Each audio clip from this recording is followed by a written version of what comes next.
पलकें भी चमक उठती हैं सोते में हमारी, आंखों को भी ख्वाब छुपाने नहीं आते।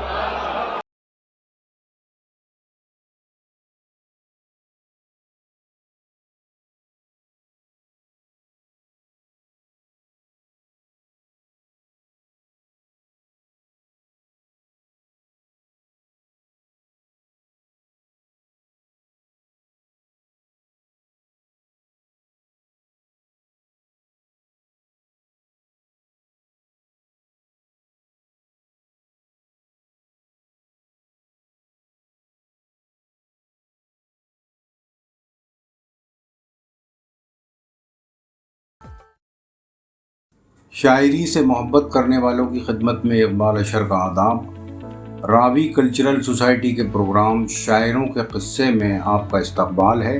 दोस्तों, आज के इस एपिसोड में हम बात करेंगे उर्दू गज़ल के अजीम शायर डॉक्टर बशीर बद्र की शायरी और शख्सियत के बारे में।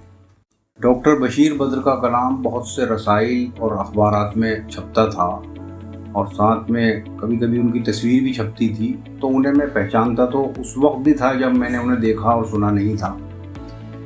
लेकिन पहली बार मुझे अच्छी तरह याद है, मैंने उन्हें लाल किले के मुशायरे में देखा और सुना। ये 1980 की बात है और इसी मुशायरे में, जैसा मैंने पिछले एपिसोड में अर्ज़ किया था कि डॉक्टर राहत इंदौरी साहब को भी मैंने पहली बार देखा और सुना था। ये वो ज़माना था जब शोरा अमूमन शेरवानी और चूड़ीदार पजामा पहनते थे। ये एक ड्रेस कोड था उस ज़माने का। लेकिन उस वक्त भी डॉक्टर बशीर बद्र कोट और पतलून यानी सूट पहनते थे, तो वो लिबास से भी मुख्तलिफ नज़र आते थे और उनका जो उसलूब था शायरी का वो भी मुख्तलिफ था और महसूस होता था उन्हें सुनकर के ये औरों से अलग हैं। जिस मुशायरे में मैंने डॉक्टर साहब को पहली बार सुना, उसकी निज़ामत कुंवर महेंद्र सिंह बेदी सहर साहब कर रहे थे। जब उन्होंने डॉक्टर साहब को आवाज़ दी और वो माइक की तरफ आए तो एक शोर बुलंद हुआ। वो पसंदीदगी का शोर था। डॉक्टर साहब मकबूल शायरों में शुमार किए जाते थे।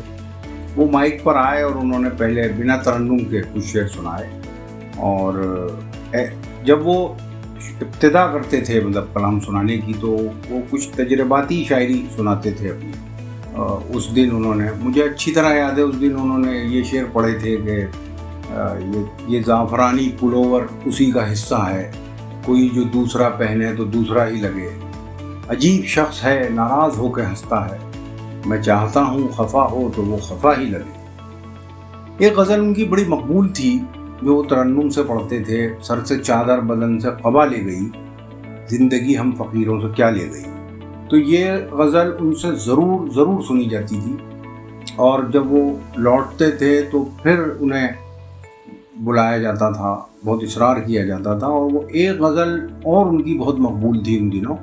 वो गज़ल भी वो तरन्नुम से पढ़ते थे और वो गज़ल ये थी कि कभी यूँ भी आ मेरी आँख में कि मेरी नज़र को ख़बर न हो, मुझे एक रात नवाज दे मगर उसके बाद सहर न हो, वो बड़ा रहीम व करीम है मुझे ये सिफत भी अता करे, तुझे भूलने की दुआ करूं तो मेरी दुआ में असर न हो। डॉक्टर साहब को दूसरी बार मैंने चिड़ियाघर के सामने नेशनल स्टेडियम में मुनक़िद हुए एक मुशायरे में सुना।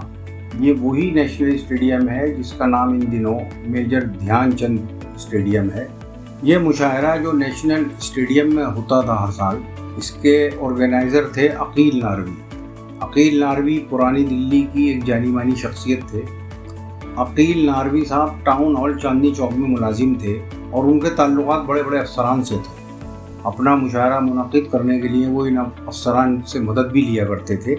नेशनल स्टेडियम में हुए उस मुशायरे के कुछ ही अरसे के बाद, ग़ालिबन उसी हफ्ते में, अकील नारवी साहब ने जामा मस्जिद दिल्ली के नीचे बिल्कुल जो पार्क था वहाँ एक नातिया मुशायरा भी मुनक़िद किया था और उसमें भी डॉक्टर बशीर बद्र साहब को मैंने सुना था और बहुत नज़दीक से देखा था। उस नातिया मुशायरे में पढ़े गए डॉक्टर बशीर बद्र के दो शेर मुझे आज भी याद हैं। खुदा हमको ऐसी खुदाई न दे कि अपने सिवा कुछ दिखाई न दे, मैं अशकों से नाम मोहम्मद लिखूँ, मैं अशकों से नाम मोहम्मद लिखूँ, मुझे दूसरी रोशनाई न दे।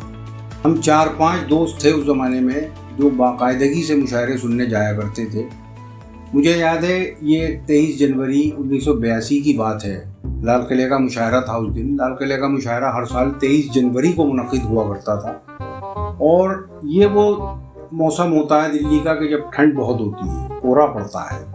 تو اس دن بھی کورا بہت پڑ رہا تھا، وہ درختوں سے سڑکوں پہ اتر آیا تھا۔ ہم سب دوست لال قلعے کے لاہوری دروازے کی طرف جا رہے تھے، جو چاندنی چوک کے بالکل سامنے ہے۔ ہم سے 8-10 قدم آگے ایک شخص چلا جا رہا تھا جس نے بڑا لمبا کوٹ پہن رکھا تھا اور سر پر ایک ٹوپا تھا۔ تو ہمیں کچھ شرارت سی سوجی، ہمارے ایک دوست نے کہا بھی کہ یہ کون صاحب ہیں، انہیں بڑی ٹھنڈ لگ رہی ہے۔ تو پھر ایک شرارت سی سوجی کہ کیوں نہ اس شخص سے آگے نکل کر اس شخص کی زیارت کی جائے کہ آخر یہ ٹھنڈ کھایا ہوا انسان ہے کون۔ تو ہم بڑی تیز چلتے ہوئے اس شخص سے آگے نکل گئے، اور جب ہم نے مڑ کر دیکھا، سب سے پہلے میں نے ہی مڑ کر دیکھا اس شخص کی طرف، تو وہ ڈاکٹر بشیر بدر تھے۔ تو ہمیں کچھ شرمندگی بھی ہوئی کہ ہم ایک اتنے مشہور شاعر کے بارے میں یہ سوچ رہے تھے کہ ٹھنڈ کھایا ہوا انسان ہے۔ تو بہرحال وہ بے ساختہ میرے منہ سے سلام نکلا، انہوں نے جواب دیا بڑی شفقت سے، بڑی محبت سے، اور پھر پوچھا بھی کہ کیا آپ مجھے جانتے ہیں؟ تو میں نے کہا آپ کو کون نہیں جانتا، آپ ڈاکٹر بشیر بدر ہیں۔ اور پھر میں نے یہ بھی اظہار کیا کہ آپ ہم تمام دوستوں کے پسندیدہ شاعر ہیں۔ تو بڑے خوش ہوئے۔ ڈاکٹر بشیر بدر کا ایک بڑا دلچسپ واقعہ مجھے مشکور علی صاحب نے بتایا، جو آگرہ، اٹاوہ، مراد آباد، غازی آباد، نوئیڈا، کئی شہروں میں جی ایم انڈسٹری کے عہدے پر فائز رہے ہیں، اور بہت سے مشاعرے انہوں نے، غالباً 50 سے زائد مشاعرے تمام شہروں میں انہوں نے منعقد کیے ہیں۔ ڈاکٹر بشیر بدر ان کے ہر مشاعرے میں ہوتے تھے، اور عموماً وہ نظامت بھی کرتے تھے ان کے اکثر مشاعروں کی۔ تو مشکور بھائی نے مجھے ان کا ایک بڑا مزیدار قصہ سنایا کہ یہ ان دنوں کی بات ہے، 1979 اور 82 کے درمیان کی بات ہے، جب ڈاکٹر صاحب میرٹھ میں شاستری نگر میں رہتے تھے، اور ان کے مکان کا نمبر تھا D120۔ مشکور بھائی D56 میں رہتے تھے۔ اس کالونی میں دیوالی کے موقع پر بھی ایک پارٹی دی جاتی تھی، اور عید کے موقع پر بھی۔ یہ جس سال کا ذکر ہے اس سال مشکور صاحب نے پارٹی دی تھی تمام پڑوسیوں کو، تو اس میں ڈاکٹر صاحب بھی آئے تھے۔ کھانا تیار تھا، لیکن جتنے بھی مہمان تھے وہ خواہش مند تھے اس بات کے کہ ڈاکٹر صاحب یہاں موجود ہیں، کیوں نہ ان سے کوئی غزل سنی جائے۔ تو انہوں نے مشکور صاحب سے اشاروں میں کہا، مشکور صاحب نے پھر ڈاکٹر صاحب سے کہا کہ بھئی تمام لوگ یہ چاہتے ہیں کہ آپ ایک آدھ غزل سنا دیں۔ تو ڈاکٹر صاحب نے کہا کہ دیکھو بھئی ایسا ہے، آج میں دلی میں ہوں، مجھے بجنور جانا ہے مشاعرے میں، تو جلدی سے کھانا کھلوا دو، اور کل جب میں وہاں سے لوٹ کے آؤں گا تو میں تمام حضرات کو اکٹھا کروں گا اور غزل ضرور سناؤں گا۔ بہرحال کھانا کھا کے وہ مشاعرے میں چلے گئے۔ تو مشکور بھائی اور ان کے ایک پڑوسی جو تھے وہ شام کے وقت گئے ڈاکٹر صاحب کے پاس، تو پتہ چلا وہ آرام کر رہے ہیں۔ تو یہ لوگ واپس آ گئے۔ رات کے 2:30 بجے کسی نے مشکور صاحب کا دروازہ کھٹکھٹایا، وہ بوکھلا کر اٹھے، دروازہ کھولا تو دیکھا ڈاکٹر بشیر بدر کھڑے تھے۔ تو مشکور بھائی نے انہیں اندر بلایا اور پوچھا کہ خیریت، اتنی رات گئے؟ تو ڈاکٹر صاحب نے کہا کہ کل بجنور کے مشاعرے میں جانا تھا، اس لیے میں آپ لوگوں کو غزل نہیں سنا سکا، اب میرا غزل سنانے کا موڈ ہے، تو آپ اپنے ان پڑوسیوں کو بلائیے جو کل مجھے سننا چاہتے تھے۔ تو انہوں نے کہا رات کے 2:30-3 بجے میں کیسے ان کو بلا کے لاؤں؟ تو ڈاکٹر صاحب نے کہہ دیا کہ دیکھو بھائی غزل سنانے کا موڈ تو ابھی ہے میرا۔ خیر 3-4 جو بڑے بے تکلف دوست تھے مشکور بھائی کے، انہیں بلا لیا گیا، اور رات کے 2:30 بجے کئی غزلیں ڈاکٹر صاحب نے انہیں سنائی۔ میں نے لال قلعے کا مشاعرہ پہلی مرتبہ 1999 میں پڑھا۔ میری خوش نصیبی ہے کہ اس مشاعرے میں بشیر بدر اور شہریار جیسے شعراء موجود تھے۔ اگلے روز دلی یونیورسٹی میں ایک مشاعرہ تھا۔ مشاعرے کے بعد ڈاکٹر صاحب سے بہت سی باتیں ہوئیں۔ انہوں نے مجھ سے پوچھا کہ تم نے میری کتنی کتابیں پڑھی ہیں، کتنے مجموعے پڑھے ہیں۔ تو میں نے بتایا کہ میں نے آپ کے تمام مجموعے پڑھے ہیں، اکائی بھی پڑھا ہے، امیج بھی پڑھا ہے، اور آمد بھی پڑھا ہے۔ تو مجھ سے کہنے لگے کہ دیکھو یہ کتابیں تو تم بار بار پڑھنا جن کے تم نے نام لیے ہیں ابھی۔ یہ میرا ایک اور مجموعہ آیا ہے جس کا نام آسمان ہے، کوشش کرنا کہ وہ نہ پڑھو کبھی، اسے پڑھنے سے گریز کرنا، کیونکہ یہ مجموعہ ان دنوں کا ہے، اس میں جو تخلیقات شامل ہیں یہ ان دنوں کی ہے جب میں ایک گولی کھا رہا تھا، اور اس کے کچھ اچھے اثرات میرے ذہن پر نہیں مرتب ہوئے۔ تو مجھے سن کر بڑا عجیب سا لگا کہ یہ شاید مذاق کر رہے ہیں، لیکن بعد میں جو جس طرح سے ان کا मेमोरी लॉस हुआ और वो सब कुछ भूल गए, तो फिर मुझे बड़ी शिद्दत से ये वाक़या याद आया कि ये बात वो 10 साल पहले मुझे बता रहे थे कि मेरे जहन पर कुछ अच्छा असर नहीं हुआ, कोई टैबलेट ले रहे होंगे वो हेल्थ इशू की वजह से। तो ये बात मुझे बड़ी आज तक बड़ा दुख देती है और मैं बड़ा सोचता हूँ कि आखिर वो क्या दवा खा रहे थे और कौन सी ऐसी शय थी कि जिसने हमसे इतना अजीम शायर छीन लिया। और वो हयात हैं लेकिन हम उनकी तख्लीक़ात से भी महरूम हैं, हम उनकी याददाश्तों से भी महरूम हैं। डॉक्टर बशीर बद्र की आवाज़ में बड़ी कशिश और बड़ी खनक थी। वो चाहे तहत में पढ़ें या तरन्नुम से पढ़ें, बड़ा तवाज़ुन रहता था और लोग दोनों ही अंदाज में उन्हें बड़ा पसंद करते थे। अपने एक सफ़रनामा अमरीका में उन्होंने लिखा है कि अमरीका के किसी शहर गालिबन सैन फ्रांसिस्को में मुशायरा था। मुशायरे के सामीन में हिंदुस्तान और पाकिस्तान के लोगों के अलावा कुछ अमरीकी ख़वातीन भी थी। वो आखिर तक बैठी रहीं और मुशायरे के बाद डॉक्टर साहब से मिलने भी आईं। डॉक्टर साहब का यह ख्याल था कि शायद ये उर्दू जानती है, लेकिन वो उर्दू से नावाकिफ़ थी, तो इन्होंने अंग्रेज़ी में कुछ बातचीत की उनसे। डॉक्टर साहब उस मुशायरे की, मैं बताना भूल गया कि उस मुशायरे की निज़ामत डॉक्टर साहब फरमा रहे थे। तो जब इन्होंने पूछा कि भाई आप जब उर्दू से वाकिफ़ नहीं हैं तो मुशायरे के आखिर तक आप क्यों बैठी रहीं, तो उसमें से खातून ने जवाब दिया था कि आपकी आवाज़ बहुत सेक्सी है, हम लोग इसलिए बैठे रहे। सन 2000 से 2004 तक जश्न जमहूरिया के सिलसिले में मुनक़िद होने वाला लाल किले का मुशायरा ताल कटोरा इंडोर स्टेडियम कनाट प्लेस में मुंतकिल कर दिया गया था। 2003 में मेरी वहाँ डॉक्टर साहब से एक मुलाकात हुई। बड़े तपाक से मिलते थे, बड़ी मोहब्बत से मिलते थे, मुस्कुरा देते थे, एकदम देखते ही गले लगा लिया करते थे। तो उस दिन उन्होंने कुछ अजीब बातें की जो मुझे अभी तक याद हैं। मैंने उनसे एक सवाल किया कि आप इतने मकबूल शायर हैं, इतने अहम शायर हैं, नई गज़ल के इमाम हैं, जो 4-5 नाम हैं, जो 4-5 शोरा जिनको नई गज़ल का इमाम समझा जाता है पूरी उर्दू दुनिया में, उनमें से आप एक हैं। तो क्या वजह है कि शम्सुर रहमान फ़ारूकी जैसे जो हमारे नक्काद हैं वो आपका एतराफ़ नहीं करते? तो उन्होंने कहा नहीं, एक गज़ल की तारीफ़ में उन्होंने कुछ लिखा है कहीं पर। बहरहाल मुझे इसका कोई शिकवा नहीं है कि वो मेरा एतराफ़ नहीं करते। मेरा तो कुछ और ही इस वक्त मसला है जो मैं आपको बताना चाहता हूँ। तो मैंने पूछा कि डॉक्टर साहब खैरियत तो है? कहने लगे मियाँ तुम्हें नहीं पता, इस वक्त मेरा बड़ा सख्त जानलेवा मुकाबला चल रहा है गालिब के साथ। तो मैं बड़ा मुताज्जिब हुआ। मैंने कहा भाई गालिब से कैसा मुकाबला? कहने लगे मियाँ वो वैसे तो रुखसत हो गए लेकिन उनकी शायरी तो ज़िंदा है, मेरा मुकाबला उनकी शायरी से चल रहा है। मैंने गालिब को बहुत पढ़ा है और जब वो अलीगढ़ में थे, जब तालिबे इल्म थे, उसी ज़माने में उन्होंने गालिब नंबर मुरतब किया था जो बड़ा मकबूल हुआ था। तो इसमें कोई शक नहीं कि गालिब के सिलसिले में उनका मुताला बड़ा वसी था।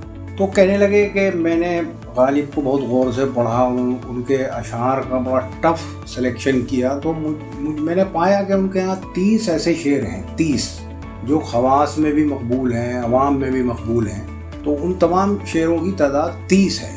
फिर मैंने अपने शेर मुंतखब किए, बहुत टफ सिलेक्शन किया, तो मेरे यहाँ मकबूल शेरों की तादाद अभी 22 है, 8 कम है मेरे पास गालिब से। और ये मुकाबला बड़ा नज़दीकी मुकाबला चल रहा है, बड़ा सख्त और जानलेवा मुकाबला है। और मैं समझता हूँ कि कुछ अरसे में मुमकिन है कि मैं उनके बहुत करीब पहुँच जाऊँ। ये वाक़या जो मैं अब सुना रहा हूँ ये गालिबन 2006 और 7 का है। दैनिक भास्कर का एक मुशायरा था उज्जैन में, डॉक्टर साहब की सदारत थी, कवि सम्मेलन भी था साथ में।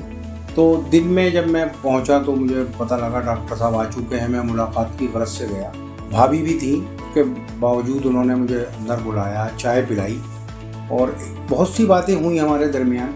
एक ख़ास बात मुझे याद रह गई उनकी। उन्होंने मुझसे खुसूसन ये कहा था कि देखो इकबाल, तुम मुझे बड़े अजीज़ हो और मैं तुम्हें आज एक बात बताना चाहता हूँ कि जब शेर कहना तो ना हिंदू बनकर शेर कहना, ना मुसलमान बनकर, हमेशा इंसान बनकर शेर कहना। ये सन 2001 की बात है। मध्य प्रदेश उर्दू एकेडमी के मुशायरे में शिरकत करने के लिए मखमूर सईदी साहब, मैं, मोइन शदाब और महफिल सनम की एडिटर शैला नवाब साहिबा भोपाल गए हुए थे।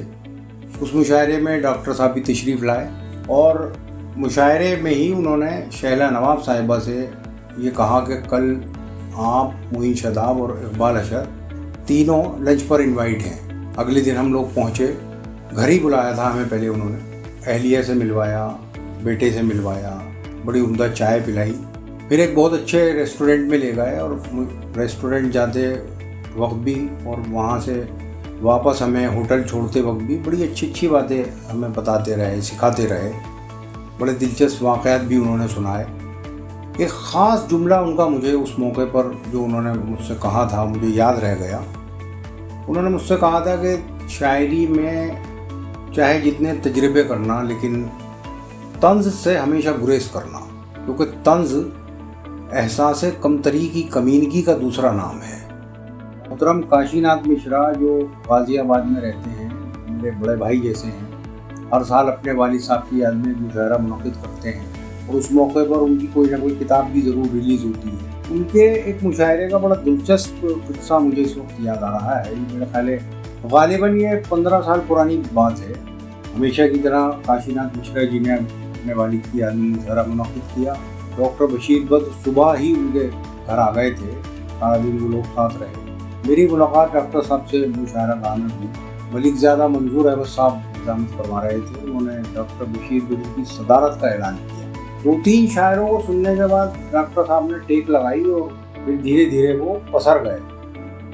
پھر ہم نے دیکھا کہ وہ باقاعدہ سونے لگے خراٹوں کے ساتھ، اور مشاعرے کے تقریباً 1/3 حصے تک وہ سوتے رہے۔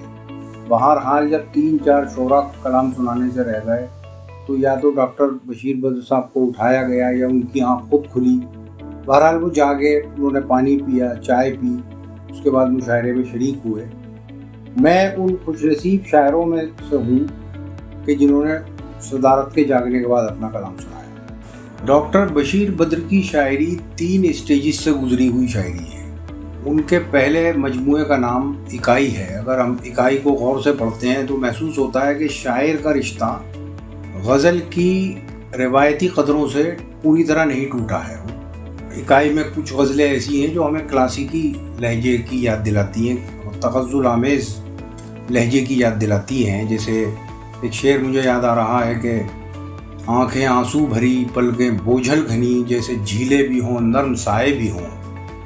آنکھیں آنسو بھری پلکیں بوجھل گھنی، جیسے جھیلیں بھی ہوں نرم سائے بھی ہوں، وہ تو کہیے کہ ان کو ہنسی آ گئی، بچ گئے آج ہم ڈوبتے ڈوبتے۔ یہ ایک شعر ہے کہ پتھر کے جگر والوں غم میں وہ روانی ہے، خود راہ بنا لے گا بہتا ہوا پانی ہے۔ یہ شعر خاصا مقبول ہوا تھا۔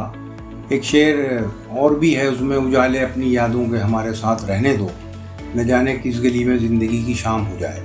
تو یہ لہجہ جو ہے، یہ اسلوب جو ہے، یہاں تک اکائی تک یہ ایک ایسا اسلوب ہے کہ اس کا رشتہ روایتی غزل سے ابھی ٹوٹا نہیں ہے پوری طرح سے۔ لیکن جب ہم ڈاکٹر صاحب کا دوسرا مجموعہ امیج پڑھتے ہیں تو ہمیں یہ محسوس ہوتا ہے کہ شاعر کی زبان بھی سلیس ہوئی ہے اور شاعر کا اسلوب بھی بہت واضح ہو گیا ہے، لیکن وہاں تجربے بہت ہوئے ہیں۔ امیج میں تجربے بہت ہیں معنوی سطح پہ۔ اس میں کچھ اس قسم کے اشعار پڑھنے کو ملتے ہیں کہ کچے پھل کوٹ کی جیب میں ٹھوس کر جیسے ہی میں کتابوں کی جانب بڑھا، کچے پھل کوٹ کی جیب میں ٹھوس کر جیسے ہی میں کتابوں کی جانب بڑھا، گیلری میں چھپی دوپہر نے مجھے ناریل کی طرح توڑ کر پی لیا۔ یہ ایک شعر ہے جو خاصا کوٹ کیا جاتا ہے کہ لان میں ایک بھی بیل ایسی نہیں جو دیہاتی پرندے کے پر باندھ لے، جنگلی آم کی جان لیوا مہک جب بلائے گی واپس چلا جائے گا۔ اور اس طرح کے اور بھی بے شمار تجرباتی اشعار امیج میں شامل ہیں۔ لیکن آمد کے آتے آتے وہ مرحلہ آتے آتے کہ جب وہ آمد تک پہنچے ہیں، اور آمد کو جب ہم پڑھتے ہیں تو ایسا لگتا ہے کہ اکائی کا وہ شاعر جو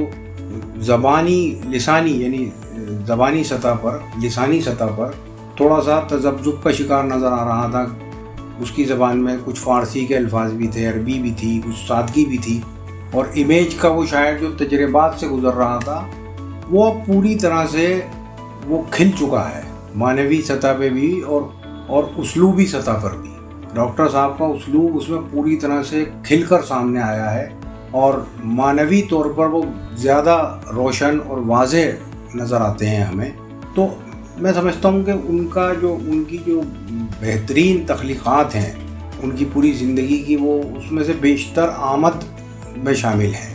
उसके बाद जाहिर सी बात है कि वो लहजा निखरता ही चला गया। और जहाँ तक तजर्बों की बात है, डॉक्टर साहब ने गज़ल में कभी भी तजर्बों को ख़त्म नहीं किया, कभी भी वो तजर्बा करने से झिझके नहीं हैं, बल्कि नए लफ्ज़ों को उन्होंने हमेशा इस्तेमाल किया है। और मानवी सतह पर तो जाहिर है कि उन्होंने इतने तजर्बे किए हैं कि हमारे यहाँ जाहिर है कि वो उनकी मिसाल दी जाती है।